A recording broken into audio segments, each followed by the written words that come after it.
Este podcast é uma realização O Historiante.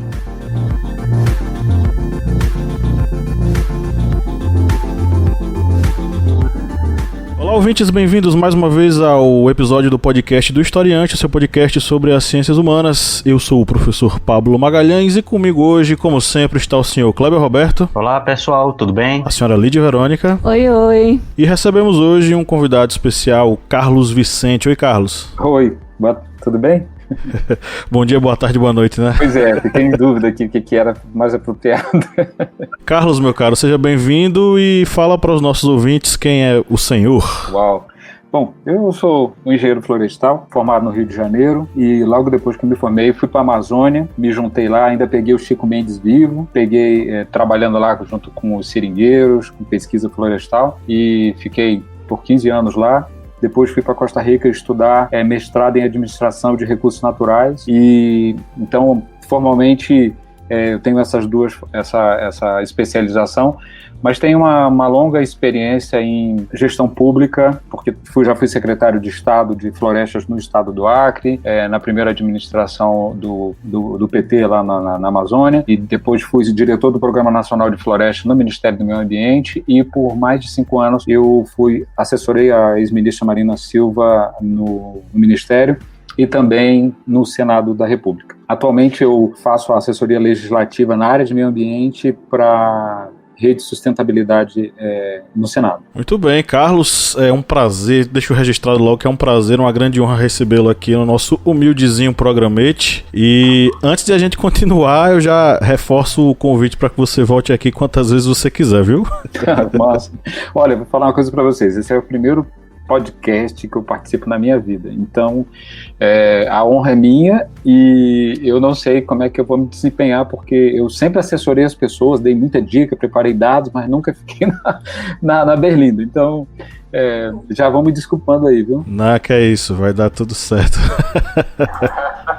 Bom, gente, estamos aqui para falar sobre um assunto difícil, principalmente em um contexto onde nós estamos vendo as nossas riquezas naturais sendo destruídas. O tema de hoje são os desastres ambientais no Brasil e os seus efeitos na sociedade, enfim, na nossa vida de um modo geral. A gente está, inclusive, dentro de um contexto onde nós temos um presidente negacionista que foi até a ONU se manifestar, informando as pessoas ou desinformando as pessoas de que ele estaria sofrendo uma espécie de complô midiático tentando potencializar aquilo que estaria acontecendo na Amazônia e no Pantanal, afirmando que não era nada demais. Do mesmo modo que ele disse que nós estávamos passando por uma gripezinha dentro do contexto da pandemia, nós estaríamos passando por um desmatamentozinho, se for fazer analogia, em relação ao Pantanal e à Amazônia. Mas a gente sabe que os dados mostram uma realidade extremamente diferente e quem já viu fotografias da região do Pantanal está chocado, assim como eu, que infelizmente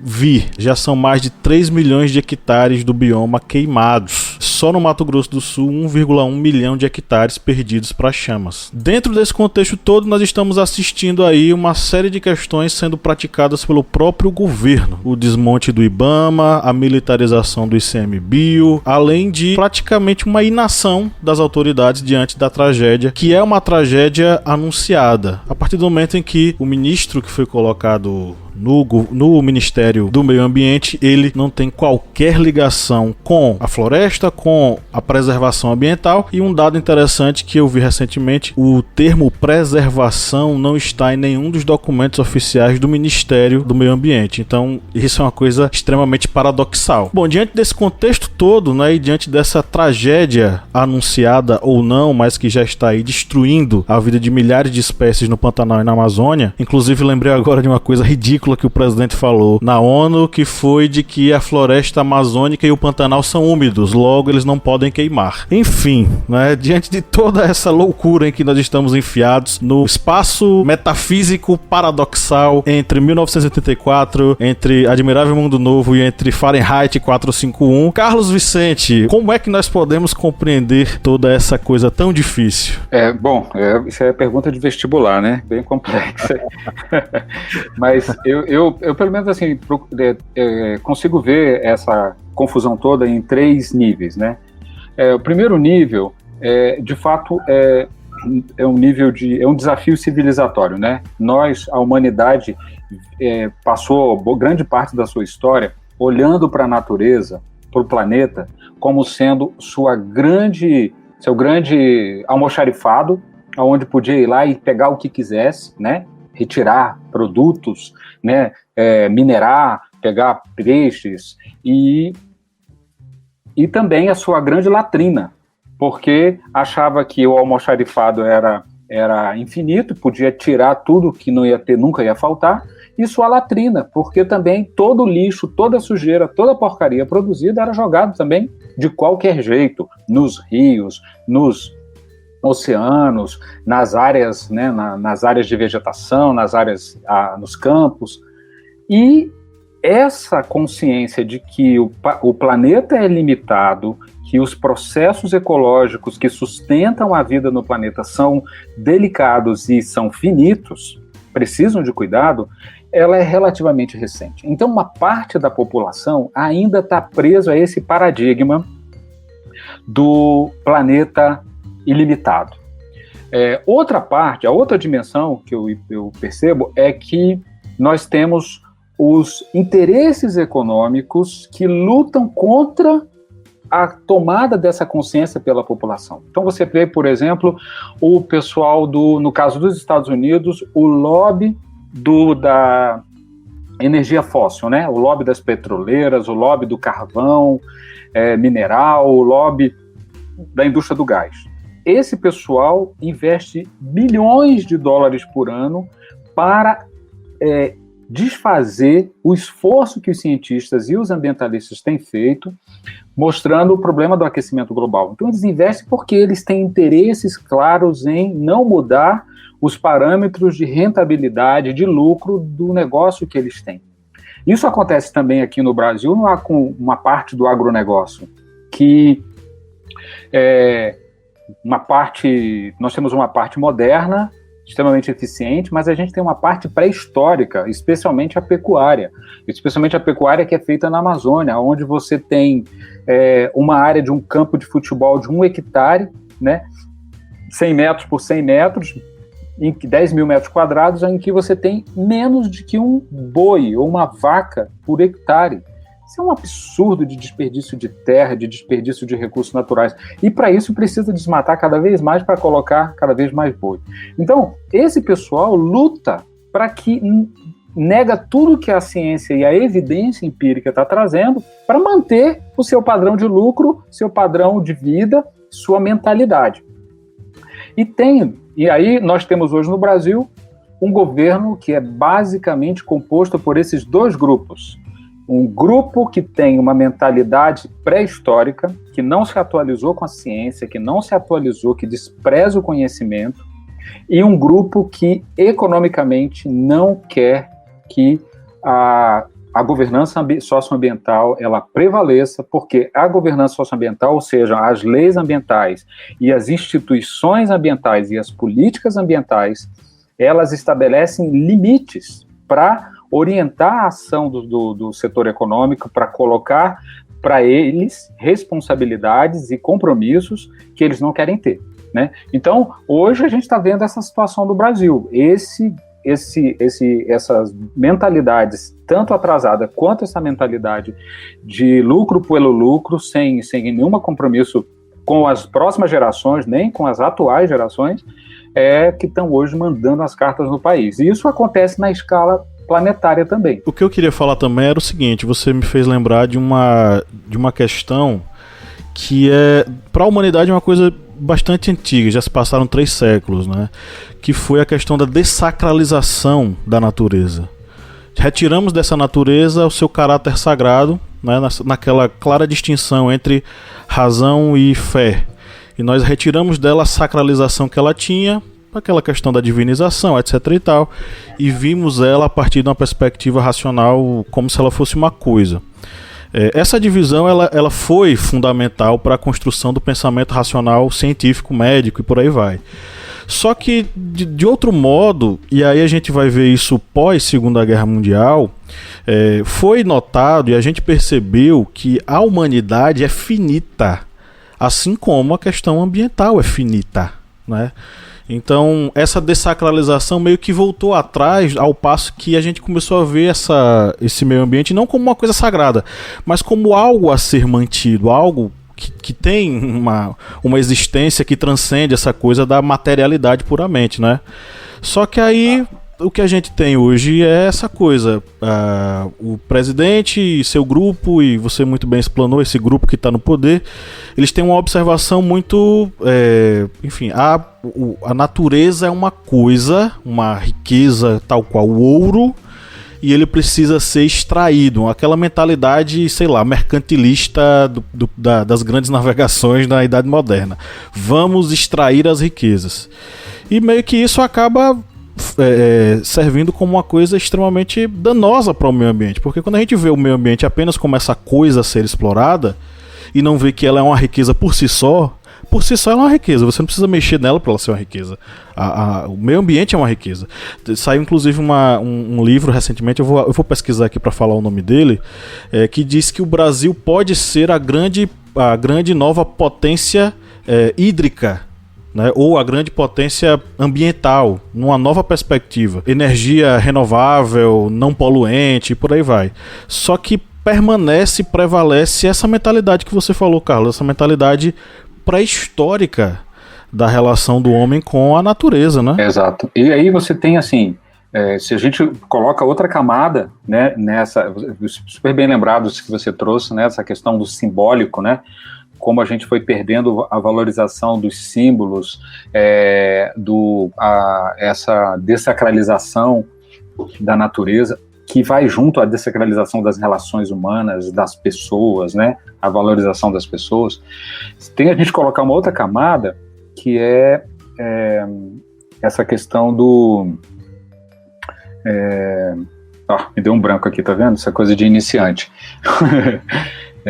Não, mas eu estava querendo me referir que quando a gente trabalha quando a gente olha essa questão da dificuldade da mudança, né, de mentalidade, a gente vê que o mundo baseado na desigualdade, né, em que você tem uma exploração de riquezas que também não é distribuída de maneira adequada para a humanidade, que você tem uma quantidade enorme de pessoas na miséria e uma elite usufruindo de riquezas que ela jamais vai conseguir gastar ao longo de toda a sua existência. Esse nível absurdo de desigualdade social que a gente tem, ela também dificulta com que se tenha uma consciência ecológica mais difundida, porque se eu sou uma pessoa que eu amanheci hoje o dia e eu preciso dar um jeito de sobreviver, porque eu não tenho trabalho, eu não tenho salário, eu não tenho poupança, eu não tenho uma família que me dá sustentação, essas pessoas elas vão tentar sobreviver da maneira mais básica possível. E aí não adianta você chegar para essas pessoas e explicar que tem processos mais complexos e tal, porque elas, se algum político propor oferecer para elas que elas vão ter ali o alimento, o Bolsa Família dela, o Bolsa, sei lá, renda não sei das quantas, amanhã para ela comer, ou o auxílio emergencial, como está acontecendo agora no Brasil, você vê que o Bolsonaro foi perdendo apoio político nas classe médias, né, e nos segmentos com mais acesso à educação, e a população mais pobre, que uma grande parte contemplada com o auxílio emergencial, começou a dar apoio para o cara. E assim, é até difícil de questionar isso, porque as condições em que as pessoas vivem de extremo abandono. Então, muitas vezes, esses interesses econômicos atrasados e esses interesses políticos também atrasados, eles querem perpetuar essa condição de desigualdade, de falta de acesso, de qualidade de educação precária, porque as pessoas vão continuar dependendo desses favores, enquanto que elas têm direito por si só, têm direito, enquanto ser humano, tem direito garantido na Constituição brasileira, a direito à dignidade, e não é favor reivindicar nada disso. Então, quando você põe a questão da desigualdade social, fica mais cruel, porque a destruição ambiental que é feita pelo esse modelo econômico que a gente tem, o primeiro prejuízo, o primeiro afetado são os mais pobres. Quando você tem aí, no tema da mudança climática, os eventos extremos, como você mencionou na abertura do programa, aumentando, secas ou inundações, quem mais perde? O agricultor que tinha lá sua pequena plantação e tal, que perde, e muitos deles não têm, a maioria não tem acesso a seguro, não tem outros mecanismos de suporte. O cidadãozinho que tem lá sua casinha num bairro humilde, numa favela que é carregado pela inundação, então pouco do patrimônio que juntou vai embora, ou o cidadão que mora do lado de uma plantação, de uma grande lavoura do agronegócio lá, que joga agrotóxico em cima às vezes da própria casa do cidadão, ou contamina a água que ele bebe. Então, assim, eu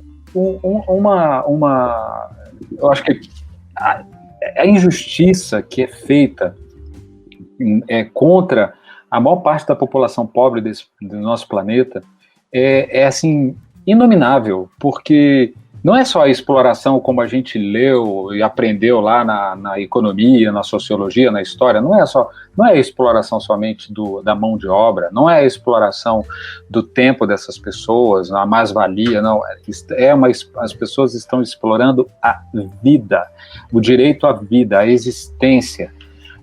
Eu não sei se vocês viram, saiu recentemente alguns dados sobre essa questão da contaminação de agrotóxicos, né? Por agrotóxicos, e a quantidade de trabalhadores rurais que estão se suicidando por conta da contaminação com substâncias que afetam o equilíbrio cerebral é tão grande. E como aqui também já tem uma porcentagem alta também aqui no Nordeste de pessoas, né, que cometem suicídio. Suicídio, e se você for ver assim, por que o agricultor, que teoricamente vive uma vida ali, suicidando? Cara, é muito alto, porque as pessoas estão sendo contaminadas com paraquat, por exemplo, que é uma substância utilizada largamente na plantação de soja e várias outras culturas, que foi banida há 10 anos na Europa, que foi banida em vários países, e olha só que absurdo, no Brasil, em 2017, há 3 anos atrás, a Anvisa decidiu, aprovou uma norma de que ia banir em 3 anos, ou seja, agora em 2020, ia banir o paraquat da produção brasileira, não ia poder vender nem usar. Aí agora, com esse novo governo, o pessoal da indústria pediram à Anvisa para reconsiderar, dar mais prazo para eles, porque eles teriam novos estudos que estavam sendo feitos que iam provar que não fazia mal nenhum a ninguém. E é uma doença que causa Alzheimer, Parkinson, é um produto que causa essas doenças. E aí, a sociedade fazendo pressão, e essa questão está aí. Hoje saiu uma notícia aqui que provavelmente a Anvisa deverá ampliar o prazo, atender o que os caras estão pedindo. Mas, ou seja, essa interface entre o dano ambiental, a destruição da natureza, ela é também um promotor de aprofundamento da desigualdade social e diminuir as possibilidades de vida para as pessoas mais pobres. Carlos, você acha que a situação que a gente se encontra hoje no Brasil nessa questão, nesse parâmetro ambiental, né? A gente tá meio omisso, né? A gente tá um pouco calado, um pouco indignado, eu acredito. As instituições também estão caladas, né? Nem mais as cartas de repúdio, elas não se manifestam mais. Você acredita que a gente hoje precisaria de uma intervenção internacional para poder a gente conseguir parar esse dano que está sendo causado assim em grande escala na Amazônia, no bioma, né, brasileiro? A gente aqui consegue resolver esse problema ou a gente... Porque ontem, né, à noite, John Biden, ele falou sobre a intervenção, né, de bilhões, se juntar com outras potências para poder sanar o problema do Brasil. E aí, mas sempre vem, né, a consequência por trás, as más intenções por trás disso. Mas, assim, na situação que a gente está hoje, você acredita que a gente consegue resolver aqui dentro de casa? Ou a gente vai precisar da ajuda de gente de fora porque o governo está completamente descontrolado? Eu estou lembrando de uma frase de um amigo meu que disse o seguinte, que peixe é peixe, boi é boi e peixe-boi é outra coisa, né? Então, eu acho que assim, eu queria pegar por partes o que você falou, porque é o seguinte, primeiro, eu atuo muito forte como eu expliquei para vocês, trabalho no Senado e com o tema de meio ambiente e faço a ponte com os movimentos socioambientais do Brasil inteiro. Não, assim, talvez para a maioria das pessoas, as pessoas não percebam o tamanho da reação que tem no movimento ambiental no Brasil, muito forte. Os índios estão fazendo mobilizações fortíssimas, acampamentos, notas, divulgando dados, estudos, as organizações estão produzindo uma série de informações, tem saído várias matérias na imprensa, na grande imprensa, sobre esses assuntos. O Jornal Nacional tem divulgado muita coisa sobre as queimadas, Pantanal, desmatamento, e existem vários documentos, inclusive com empresários se juntando com ambientalistas para pressionar o governo e tudo mais. Então, assim, o que está mostrando, eu acho, é que pela primeira vez na história nós temos um governo que ele é tão absurdamente negacionista, antidemocrático, autoritário, retrógrado, todas essas coisas absurdas, ele é tão radical que nada do que se fala é capaz de atingi-los. Nada os atinge. Não os atinge quando saem os dados do INPE mostrando o desmatamento, as queimadas, as imagens de satélite, eles simplesmente dizem isso não é verdade. Não atinge eles quando, por exemplo, a costa inteira do Nordeste é varrida por petróleo, óleo e tal, e eles vão dizer que é o Greenpeace, sem nenhuma comprovação, enquanto você tem uma série de evidências ali de que não tem nenhuma participação as ONGs estão lá limpando, ajudando a população a limpar os manguezais, os corais, não tem nada. Então, você pega, por exemplo, no caso da saúde... Os indígenas estão queimando os indígenas que estão queimando a Amazônia, os caboclos estão queimando. Exatamente. Aí, por exemplo, as ONGs aqui no Brasil que fazem um trabalho extraordinário, o INPE também, está mostrando que mais de 70% das queimadas na Amazônia são de grandes propriedades, o pessoal que desmata para colocar boi, ou então o pessoal que está desmatando para fazer garimpo. Mas isso os caras simplesmente dizem, não é verdade. Outro absurdo você pega no caso da Covid, da pandemia. Como é possível que, com todos os dados absurdos que nós temos no Brasil, o tamanho da população afetada, a quantidade, né, de mortes, sei lá, não me lembro agora se estamos em 130, 140 mil mortes, dizer que o Brasil está dando até hoje foram 142 mil pessoas mortas. 142, mais de 142 mil pessoas. Exatamente. Aí o presidente vai dizer na ONU que nós somos um exemplo de combate à pandemia. A comunidade ri disso. Então, assim, antigamente, quando você tinha um governo, do governo Temer a todos os outros para trás, inclusive na ditadura militar, quando você tinha manifestações da sociedade, documentos, o segmento científico apresentando coisas, e o governo sentia-se um pouco constrangido, precisava responder, sentia-se, agora acabou isso, acabou. Então, não dá a impressão para as pessoas, como você falou, que não tem reação porque o governo não reage, mas não é. Existe uma reação, mas o governo não está nem aí. E isso é uma coisa, assim, assustadora, inclusive repetindo o que está acontecendo nos Estados Unidos. O governo Trump foi uma coisa muito parecida, ao ponto de chegar a tirar os Estados Unidos do Acordo de Paris. Então, essa é uma parte. A outra parte em relação, assim, à intervenção, né? O que o candidato democrata ontem, Joe Biden, disse não foi propor intervenção do Brasil. O que ele falou é o seguinte, olha só que interessante, o Brasil sempre foi, até o governo Temer, o Brasil tinha imagem lá fora, com todos os escândalos que já aconteceram, tinha lá fora a imagem de um país que era, apesar de ter os índices de violência altos, um país pacífico, um país que respeitava a diversidade social, a diversidade cultural, um país simpático, um país que estava lutando para preservar a Amazônia, para proteger os índios, e os números que a gente tinha, embora tivesse aqui e acolá subindo um pouco de desmatamento, mas a gente tem boas políticas, tem boas organizações e tal, assim, essa sempre foi a imagem do Brasil. O Brasil sempre foi visto como um aliado da luta em defesa dos direitos humanos. De repente, o Brasil tem essa guinada de 180 graus e nós deixamos de ser um país simpático. Na economia e na diplomacia, eles chamam de soft power, né? Poder leve. Nós não somos um país que tem estrutura militar, nós somos um país que tem energia atômica, que tem bomba atômica, nós não somos um país poderoso em nada, não somos uma grande potência industrial, mas todo mundo viu o Brasil como o seguinte: o Brasil é um país que tem um poder moral, é um país que, sabe, que fez um programa que tirou milhões de pessoas da pobreza, um país que reduziu o desmatamento da Amazônia em 83% entre 2004 e 2012. E por isso mediava conflitos, né? Era credenciado a mediar conflitos ao redor do mundo. Um país que tem vários países, não tem conflito com ninguém.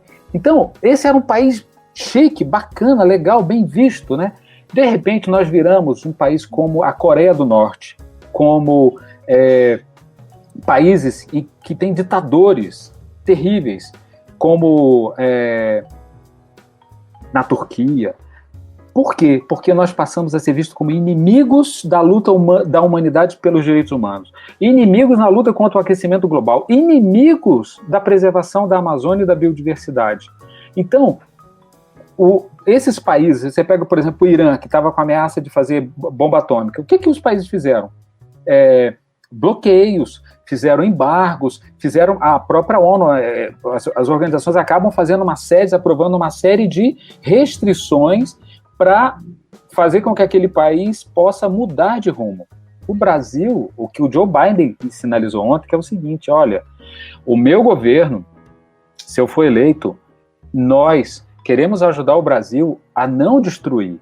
Mas se vocês insistirem em destruir, nós não vamos invadir o país de vocês, nós não vamos mandar soldados para ir. O que nós vamos fazer para vocês é o seguinte: nós vamos botar dificuldade para vocês venderem produtos para nós. Porque é o seguinte, hoje, quando chega nos Estados Unidos ou chega na Europa, carne brasileira ou soja, não está chegando só o grão da soja, nem o bife de carne, está chegando também o sangue das pessoas que estão sendo assassinadas na Amazônia, está chegando também o sangue dos animais que estão sendo destruídos, queimados, assassinados, está chegando também o CO2 que está sendo emitido para poder nesse desmatamento.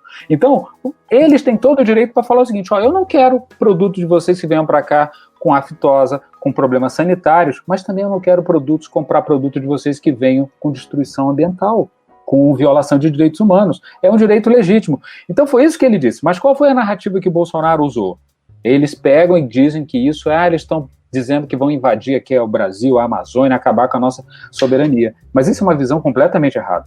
Eu não sei se eu consegui explicar, mas é muito diferente, porque nós passamos a ser um país que é problema para o planeta. Passamos a ser inimigos das grandes causas do século XXI, infelizmente. Foi falado sobre a questão dos mangues na região Nordeste, lembrou também o que já foi até comentado, que o petróleo do vazamento de 2019, que atingiu principalmente o litoral e mangues, vai afetar principalmente as pessoas mais carentes, que dependiam dos recursos dos mangues. Exatamente. E mesmo tendo sido retirado o petróleo, o óleo é o chamado aquele grosso, aquelas capas grandes, porque os especialistas que estão na área ainda dizem que ainda existem micro-resíduos que não dá para ser retirado, e eles vão demorar décadas no meio ambiente até se decompor em definitivo, ou seja, vai ficar esse período todo afetando tanto a faixa litorânea como também a faixa de mangues esses que um dia depois de o CONAMA tentar revogar, né, através do ministro Ricardo Salles, do Partido Novo, tentar retirar as proteções dessas áreas e outras, e a Justiça suspendeu a reunião. Estamos gravando um dia depois de ter toda essa confusão, que estavam tentando tirar as proteções dos mangues. Aí me veio exatamente em mente isso, ou seja, um dia antes da gravação desse podcast. E aí lembra também que em 2019 nós tivemos o Dia do Fogo, né? Uhum. o próprio Greenpeace, segundo a notícia do G1, do site g1.globo.com, indica que apenas 5% dos responsáveis pelo Dia do Fogo foram punidos. Quem aponta isso é o próprio Greenpeace. A ONG aponta que as ações do Dia do Fogo resultaram em 53 focos de calor dentro de terras indígenas e 534 em unidades de conservação. Uhum. E nós tivemos apenas 5% das pessoas punidas. E isso é exatamente o reflexo do todo desmantelamento das instituições de proteção, da retirada de investimentos com relação à proteção de áreas ambientais. Aqui no Nordeste, nós estamos também sofrendo com queimadas, principalmente na região do Ceará. Aí, quem estiver ouvindo isso no Sul, Sudeste, pode dizer, mas aí só tem Caatinga. Mas a Caatinga tem todo um ecossistema que é ligado à Caatinga, com plantas, aves, animais terrestres. E a Caatinga vem sofrendo também com queimadas. No Ceará, segundo a notícia do site Diário do Nordeste, registrou 369 focos de incêndio, sendo que o índice histórico fica em 310. Mas, em 2019, já teve 460 focos de incêndios. Isso, incêndios em região de vegetação. E um dos principais motivos que os especialistas indicam é exatamente o enfraquecimento dos órgãos de fiscalização. Ou seja, se vai fragilizando os órgãos de proteção, se vai fragilizando toda a estrutura. E como já dito pro Carlos, já foi dito nesse podcast, o governo, ele fica alheio ao que está acontecendo. Ele vai dizer que é uma fake news, vai fazer como uma fake news que está rodando nos grupos de WhatsApp, faz uma filmagem da Mata Atlântica e dizem, isso aqui é Amazônia, você está vendo? A Amazônia não está com incêndios, sendo que é uma filmagem da Mata Atlântica, de uma região de preservação. Tinha um mico-leão dourado, né?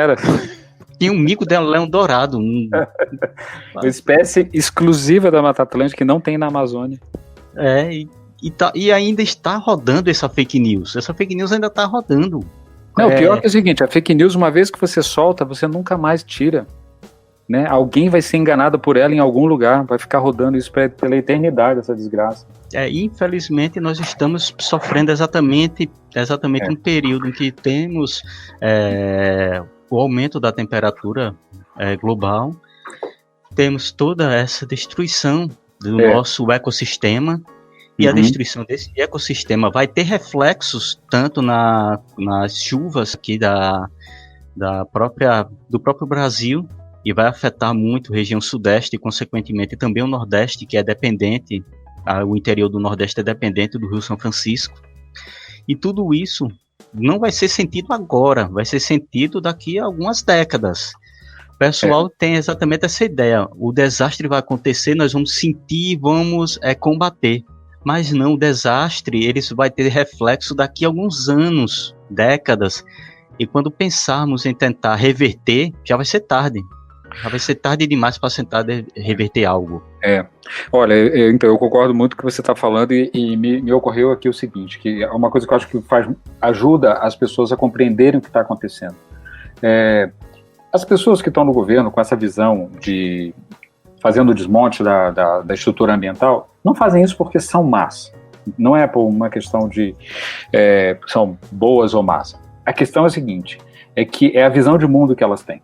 Né? É uma visão de mundo em que até os governos passados, a gente tinha governos de direita, governos de esquerda, governos de centro, governos com diferentes características ideológicas, mas, como eu expliquei, tinha um certo bom senso, eram sensíveis a críticas, não tinha essa visão tão negacionista. Mas esse tem um outro aspecto interessante desse governo, esse agora.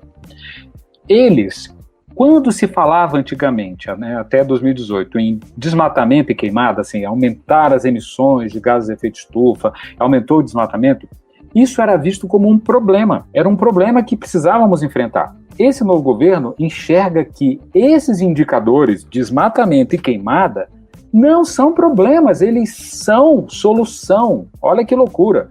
São a solução, porque é o seguinte, você pega o caso da Amazônia, vamos pegar a região também de Matopiba aí, né? Essa região aí que pega Mato Grosso, Piauí, Tocantins, né? Maranhão, Tocantins e Piauí, né? Essa ponta, essa região que é onde está sendo a nova fronteira de expansão do agronegócio empresarial aí, comprando muita terra, plantando muita soja, muitos grãos e tal. A visão de desenvolvimento que esse pessoal tem é assim, você tira a vegetação que tem, natural, bota qualquer outra coisa no lugar, boi ou planta grãos, ou você vai escavar tudo para tirar minérios, ou você vai derrubar a madeira toda, seja para fazer carvão, seja para vender a madeira. Ou seja, essa visão de desenvolvimento vai produzir desmatamento e queimada. Não tem como, na visão da agricultura em larga escala, monocultura e tal, não tem como fazer diferente. Então, por isso que eles tentam disfarçar que não é verdade. Não tem desmatamento, não tem queimada e tal. E para viabilizar que esse modelo avance, tem que desmontar a estrutura de governança. Então tem que desmontar os órgãos ambientais, tem que tirar o dinheiro deles, reduzir o orçamento para que eles não possam fazer fiscalização, tenho que colocar uma censura para que os funcionários que estão dentro dos órgãos não possam falar mais nada para a imprensa e passar informações nas redes sociais, porque se fizer isso podem ser demitidos. Tem que pegar e deixar sucatear os órgãos, parar de fazer concurso público, porque os caras vão se aposentando e aí não tem reposição, a instituição vai morrendo. E agora, a última do ministro, depois, um pouco antes dessa história aí de revogar aquelas resoluções que protegem a área de preservação permanente, especialmente nas regiões marinhas, em mangues, em restingas, né? Ele anunciou também que vão fazer a fusão do Instituto Chico Mendes com o IBAMA. Na hora que eles fazem essa fusão, eles vão colocar essas instituições num processo caótico de adaptação, de arranjo institucional para funcionar, de disputa de espaço e tudo mais. Eles, com essa brincadeira, vão ganhar aí mais uns 2 anos que o órgão vai ficar com muita dificuldade de trabalhar, fora os cortes de orçamento que eles fizeram, com pouco funcionário, com perseguição de funcionário, e aí, junto com isso, eles vão também promover demissões, porque vão dizer, olha, não precisa desse povo todo, não precisa fazer concurso. Então, é a maneira de você ir matando a estrutura que atrapalha, entre aspas, esse modelo de desenvolvimento e para frente. Então, desmatamento, queimada, isso que está acontecendo. Por que numa reunião presidencial você tem os ministros, as pessoas rindo quando alguém falou, uma criança pergunta se tem incêndio no Pantanal, você vendo as onças morrendo, as capivaras, cutios, os bichos tudo morrendo lá, jacarés morrendo queimado, e você vê um governo, um presidente, os ministros, tudo disso. Aí você pergunta, onde é que está o ministro do Meio Ambiente? Não foi lá. O ministro do Meio Ambiente só foi aí no Nordeste para ver depois de muita pressão. Antes dele... Não é o lobista do governo, é o ministro do Meio Ambiente, né? Ele foi escolhido para fazer essa função. Ele foi para desmontar. Esse é o papel dele. E ele está cumprindo, mandatado pelo presidente. Agora tem o seguinte, você tem o preço que a sociedade brasileira vai pagar, não vai ser daqui a algumas décadas, não. É um preço já, porque você pega, por exemplo, o aumento da temperatura do país como um todo, mas especialmente nessas regiões onde você tem esse desmatamento acontecendo, é muito alta. Então você já tem regiões onde comunidades inteiras já perderam toda a sua produção porque o fogo invadiu. Você tem lugares em que as pessoas, tem estudo da Fiocruz que mostra e também da Universidade de Harvard, que mostra que lugares onde você tem a poluição do ar, junto com o Covid, você aumenta em mais de quase 20% a mortalidade das pessoas, porque o Covid ataca o sistema respiratório, especialmente, mas a poluição do ar, as queimadas, produzem um monte de doenças, especialmente em crianças e idosos e pessoas já doentes, problema respiratório. Então, se você já tem um problema respiratório por causa da queimada, você ainda tem um problema do Covid, você tem um sistema de saúde nessas regiões que é muito precário, ou seja, você está promovendo um genocídio das pessoas. Então, os danos que a gente está vivendo é agora. Perda de produção. Pega, por exemplo, uma das coisas importantes no tema de mudança climática é que a gente lute para reduzir as emissões, para reduzir o aumento da temperatura, mas a gente vai ter que se adaptar, ou seja, tem que ter políticas para ajudar as pessoas que estão em lugares que podem desmoronar, ter apoio para mudar para lugares mais seguros ou fazer obras de contenção para poder produzir ali uma segurança melhor, lugares que vai ter problema de falta d'água, que precisam ser protegidos, mas nada disso está sendo feito porque, por exemplo, tem uma ação, não sei se vocês ouviram falar, tem várias ações no Supremo Tribunal Federal, apresentada por partidos políticos, por organizações e também pela própria Procuradoria, pelo próprio Ministério Público, ações que estão pedindo para que o ministro seja impeachmentado, seja retirado dali, porque ele está descumprindo a missão institucional que ele tem, que é proteger o meio ambiente. Tem uma ação agora que, inclusive, o ministro Barroso fez uma audiência pública semana passada, se eu não me engano, em que ouviu várias pessoas, que é um processo que a sociedade, vários partidos estão cobrando, que o Fundo Clima, que tem milhões de reais colocados para fazer esses trabalhos de adaptação à mudança climática, que é apoio para as pessoas e proteção contra a mudança do clima, não gastou nada, o dinheiro está parado. Então, de fato, assim, não o que está acontecendo, ele já está no nível da justiça. Se a justiça brasileira, se o Poder Judiciário brasileiro, encarregado de zelar pelo cumprimento da Constituição e das leis, se eles não fizerem uma intervenção não colocarem um limite nesse governo, especialmente na ação desse ministro, nós vamos empurrar o Brasil para o caos. Não é só um caos climático daqui lá na frente, é um caos social, porque tem muita gente que está tendo que abandonar suas terras porque não estão conseguindo mais produzir, tem muita gente que está morrendo porque não está conseguindo mais suportar o calor nos lugares onde moram, tem lugares em que as pessoas estão sendo banhadas por agrotóxicos, outros estão tendo suas lavouras invadidas pelo fogo, e isso tudo vai ter reflexo a gente vai ver nas cidades. Aqui em Brasília, por exemplo, a quantidade de gente que está morando nas áreas, invadindo as áreas públicas ali com barraquinha, com pedaços de lona, é muito grande. Isso está pelo país afora. Então, de fato, se na política a gente não está conseguindo resolver esse problema, a gente precisa da ajuda do judiciário.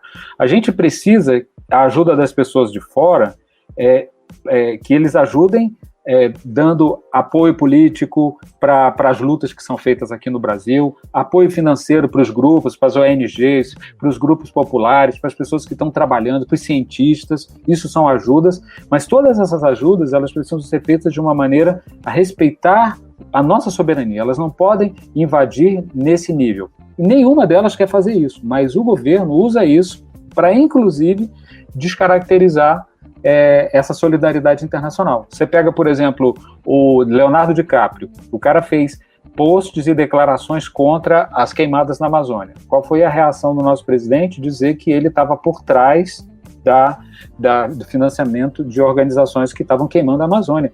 Então, assim, é tão disparo, é tão absurdo que é como se eu estivesse conversando com vocês aqui agora e vocês falassem para mim que a Terra é plana, que vacina mata as pessoas e que não é bom usar vacina, que você beber água vai fazer mal para a saúde, que os pais deveriam abusar sexualmente dos seus filhos. São coisas tão absurdas que a gente não consegue nem imaginar como é que você pode dialogar com essas pessoas. Esse é o perfil do governo que a gente tem hoje. Deixa a gente bugado, né? Assim, você sabe que é real aquela situação, realmente. É assustador. É desesperador também, tudo que você falou aí, que o judiciário, ele não caminha ao mesmo passo que os desastres, né, que vêm ocorrendo. Não caminha, e inclusive a justiça naturalmente é morosa, mas a gente tem aqui e acolá, e aí eu vou falar um pouco também do lado da esperança, né? Nós temos uma sociedade civil no Brasil muito forte. As organizações, o trabalho que as organizações ambientalistas estão fazendo é uma coisa primorosa, produzindo estudos científicos de altíssima qualidade, produzindo propostas de alto valor, e também estão fazendo mobilizações. Agora, eu acredito que Tipo assim, a pandemia atrapalhou muito com que a gente tenha manifestações de massa nas ruas. Se não tivéssemos nessa pandemia, nós íamos ter as ruas, as esplanadas aqui de Brasília, dos ministérios, lotada de índios, lotada de cidadãos do Brasil inteiro protestando em diferentes lugares. A gente teria uma condição diferente. Então assim, o fato da gente estar vivendo essa situação de exceção, de crise sanitária, ela não pode nos desanimar ao ponto de achar que nós não temos uma sociedade civil atuante que está batalhando. Mas hoje nós vivemos a tal da tempestade perfeita, né?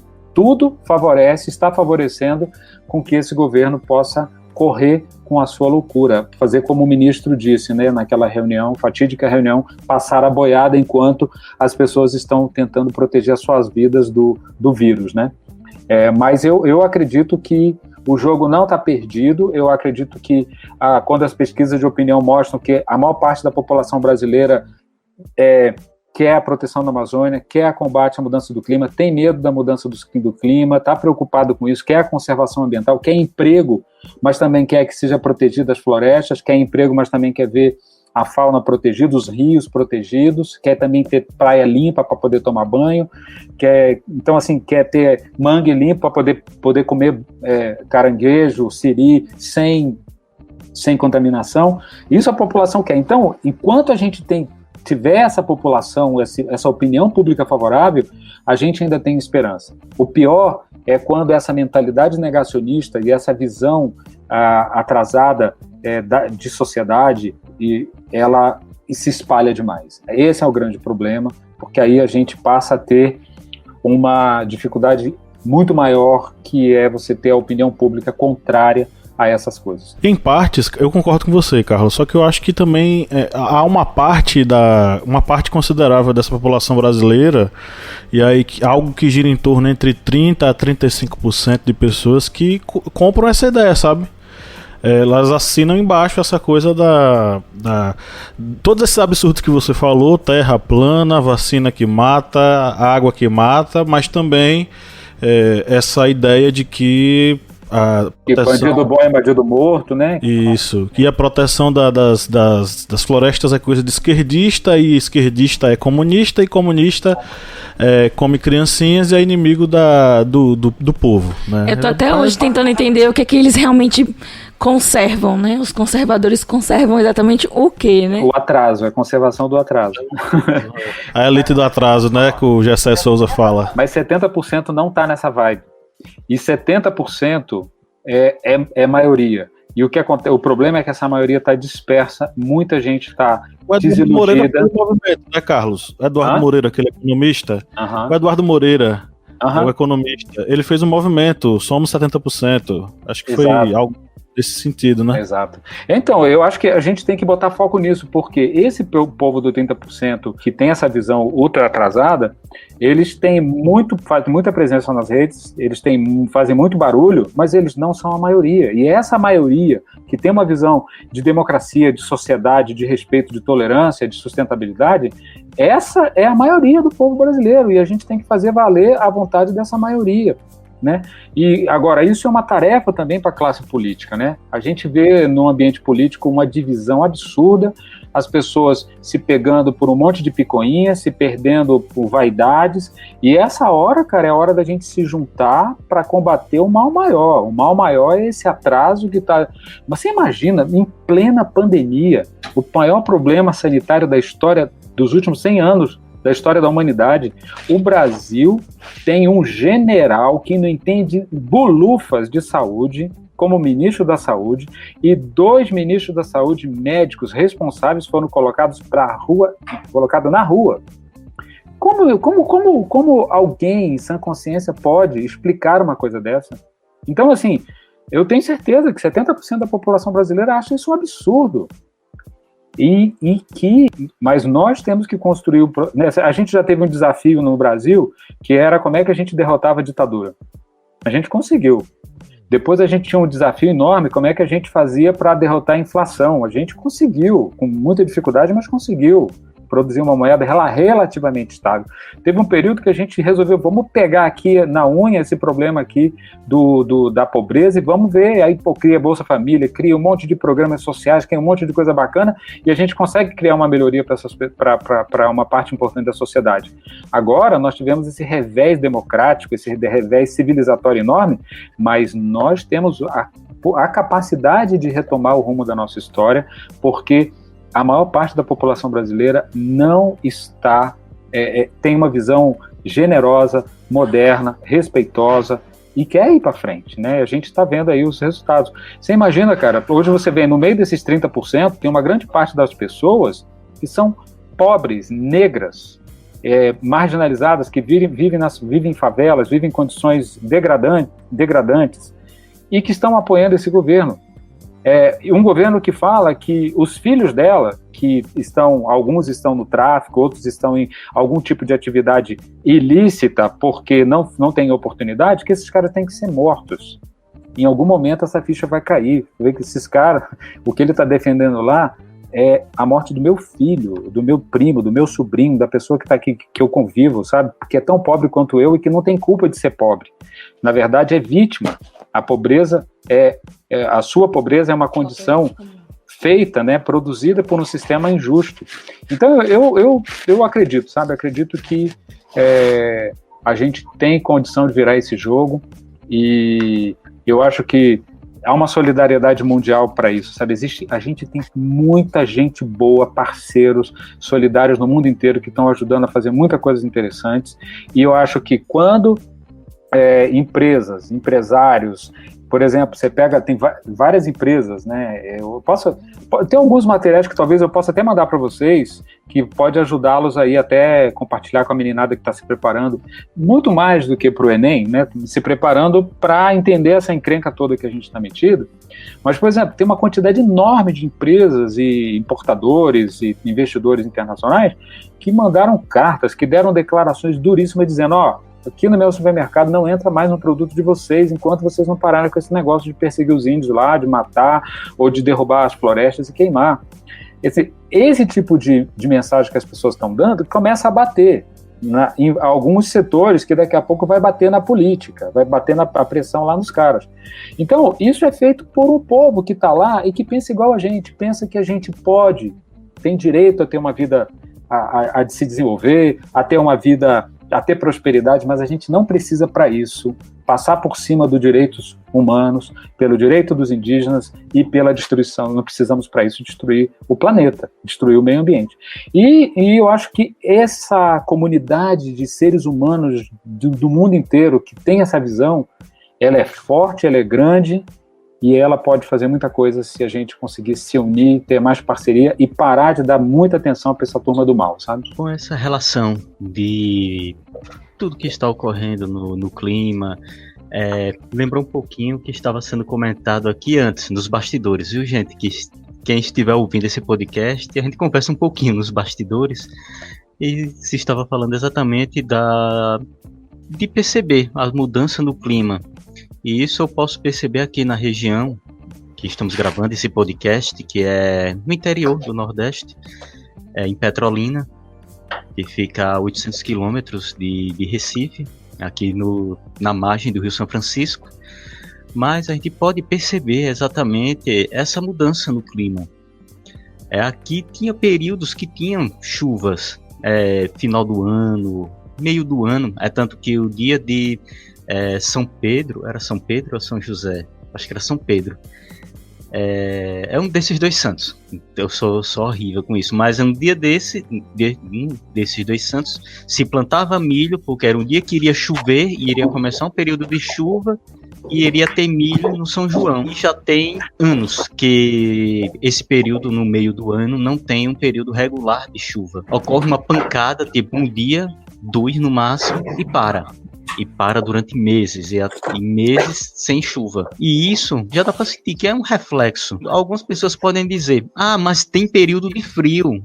em determinado período que está fazendo frio. Está fazendo frio, mas não está chovendo. É isso que o pessoal não está conseguindo compreender. Essa mudança que está ocorrendo no nosso clima está desertificando aqui a região. O deserto do Saara também faz frio, né, Kleber? De noite? Faz frio de noite. Aqui tem período, há algumas semanas atrás, realmente estava uma temperatura amena, tudo, o pessoal estava dizendo, tá aqui, ó, tá vendo, faz frio, tal. Sim, está fazendo frio, mas não está chovendo, não tá nem um pingo de chuva tá caindo, tá tudo seco. Esse clima, assim, já é um sinal já de que a natureza, ela está indo para a vingança contra os seres humanos. E coitado dos nossos filhos, né? Eu mesmo tenho 3 que eu não sei como é que vai ser a vida deles daqui a 20, 30 anos, porque com esse clima como está, eu acho que só tende a pegar uma situação bem pior da que eu estou já sofrendo. Olha,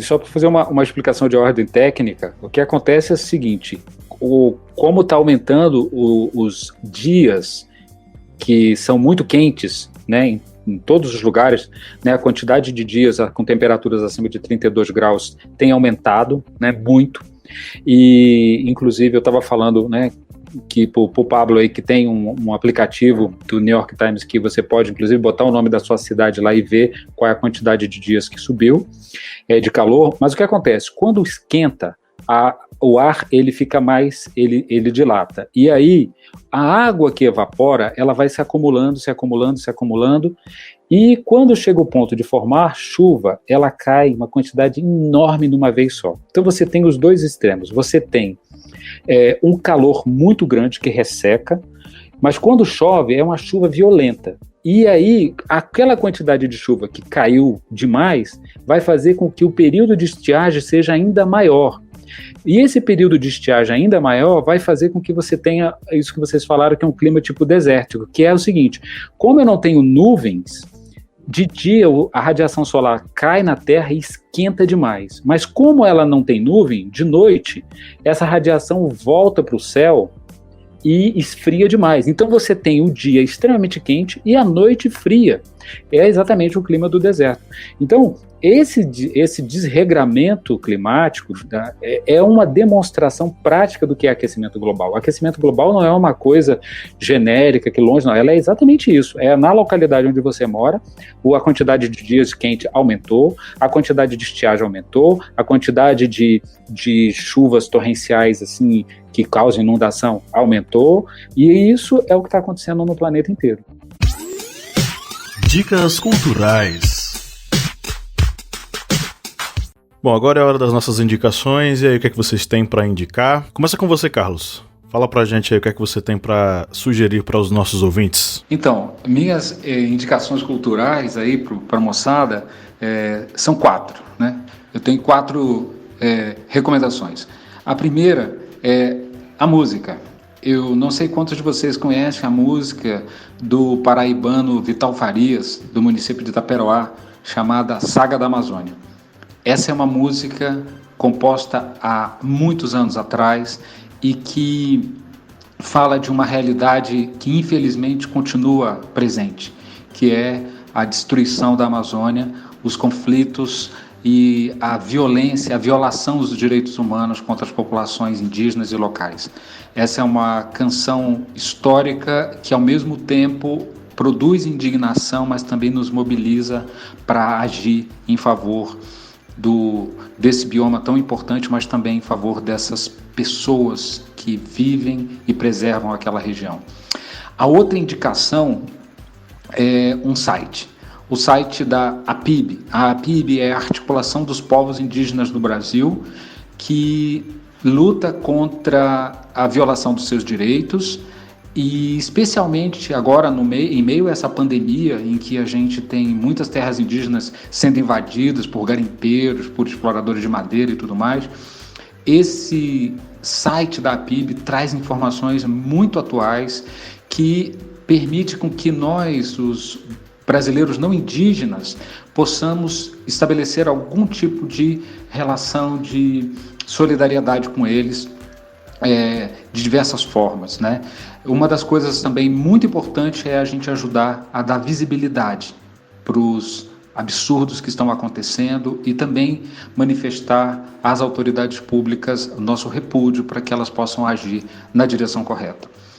A outra indicação, a terceira, é de um site do Observatório do Clima, que é uma organização que trabalha muito competente, muito engajada na questão das políticas de combate às mudanças do clima, e eles criaram um site chamado Fakebook. Esse Fakebook é um livro que desmonta as mentiras que são faladas por aqueles que são contra o combate às mudanças do clima, os que são negacionistas da mudança climática e da ciência que estuda a natureza. Então, nesse site, todos os argumentos que dizem, que vocês imaginarem, que são falados pelos políticos, por parte do empresariado, essas pessoas que negam a existência da mudança climática, ali vocês podem encontrar respostas fundamentadas na ciência, com dados seguros, com boas fontes de conferência sobre cada um desses. Eles nos ajudam a fazer essa ação educativa junto à população, demonstrando o que de fato é a verdade e o que de fato se esconde por trás das fake news que são espalhadas em relação às mudanças do clima. Por fim, como a gente ainda está vivendo o problema da pandemia, eu recomendo que vocês assistam a palestra que o Bill Gates fez em 2015. Naquela época, ele falava sobre o risco de uma próxima pandemia.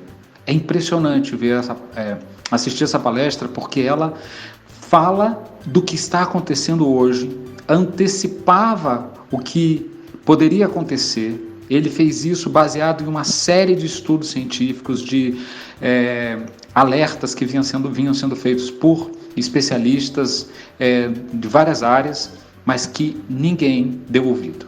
O poder público não deu ouvido e a maioria dos cidadãos também.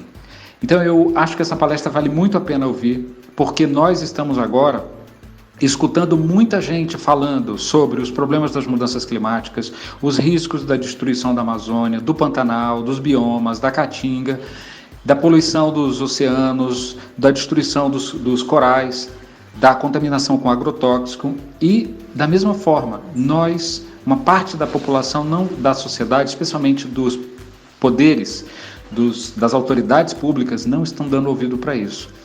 E nós não podemos continuar repetindo os erros. E acho que essa palestra do Bill Gates, ela mostra que se nós tivéssemos prestado atenção naqueles alertas da ciência, milhares de vidas poderiam ter sido evitadas e milhões de pessoas poderiam ter deixado de contrair essa doença e todos os impactos econômicos e sociais que ela nos trouxe. Então é isso, são 4 recomendações que eu espero que vocês gostem bastante. O Carlos falou um monte de coisa legal aqui, né? Eu fiquei bem tonta, assim, com tanta informação, muito bom, muito boa, né? As informações que ele trouxe, assim, riquíssimas. E aí, ele, em alguns momentos que ele ia falando, eu ia lembrando desse filme. Que, na verdade, é um anime, né? Que é um desenho adulto. É um anime brasileiro. É uma história de amor e fúria, que vai narrando exatamente como ele citou ali as épocas, né, de conquistas da população, da democracia no Brasil, ali quando acaba a ditadura militar, entre outras, né, mas vem lá a história começa lá nos índios, e eu acho incrível, vai fazendo uma breve narrativa da história do Brasil, e por fim acaba em 2026, quando o país já não tem mais bioma, né? E aí a gente vai ter que lidar diretamente, né, com as questões sociais e a falta de água e de recursos naturais. E é uma série é um filme muito legal, muito bonito, muito bem escrito. Tem uma trilha sonora praticamente pernambucana, né, que Nação Zumbi toca e Lenine toca, enfim, mas é uma produção brasileira, um anime inspirado, né, em animes japoneses, e é lindo. Eu acho muito bonito, muito rico e muito bem feito esse trabalho aí. Então eu vou indicar Uma História de Amor e Fúria. Eu vou indicar um livro que eu acho que eu já indiquei umas 2 vezes, mas sempre quando fala dessas questões de desastres ambientais, de mudança climática, eu sempre indico ele, que é um livro de Jared Diamond, que é Colapso, como as sociedades escolhem o fracasso ou o sucesso. Ele vai mostrar algumas sociedades que acabaram por mudanças que fizeram em seu meio ambiente e acabaram encontrando este colapso, encontrando este fracasso. E vou indicar aqui uma musiquinha, que é uma música que tá fazendo um sucesso aí, né, nas redes sociais e tal, do Detonautas. Opa, me cheque. Tá fazendo aí um sucesso, é referente aí um dinheirinho aí que o pessoal tá recebendo nas contas, uma determinada pessoa, né?